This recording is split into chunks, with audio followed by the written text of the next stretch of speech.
उशिरा आलोय.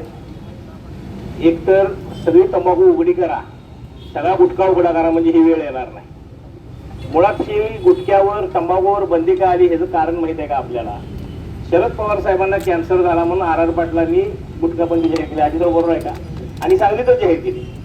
योगायोगानं पवार साहेबांचा कॅन्सर अजून बरा झाला नाही, आबा त्यातच गेली.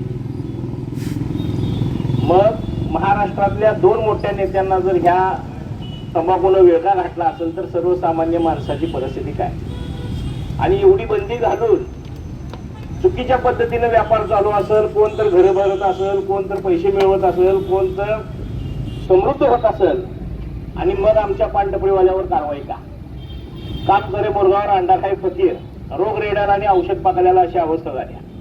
मीच पोस्ट टाकली होती परवा दिवशी फेसबुकवर, अनेक पानपट्ट्या बंद म्हणून.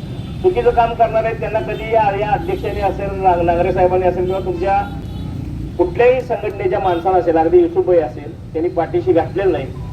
एक तर पूर्ण बंद करा, नाही तर पूर्ण चालू करा. कारण पोलीस प्रशासनाचं हे काम आहे. हे काम अनावश्यक प्रशासनाचं आहे, जे 2 नंबर करतात, जे चुकीच्या पद्धतीने विकतात. मात्र कारण नसताना ह्या सर्वसामान्य कुटुंबाची व्यवस्था चालणाऱ्या सामान्य कुटुंबातल्या पानपट्टी विक्रेत्यांना त्रास होतोय.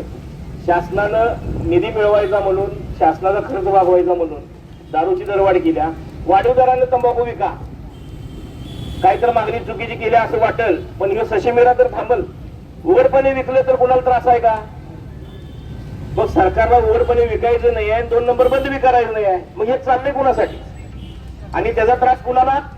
आमच्या सामान्य पानपट्टीत पान देणाऱ्या, आमच्या अजितराव सारखं साधं पान विकणाऱ्या, रत्नाकरावांच्या सारखं मसाला पान विकणाऱ्या, जमादारासारखं वेगवेगळ्या दर्जाची पानं विकणाऱ्या माणसांना ह्याचा त्रास होतोय.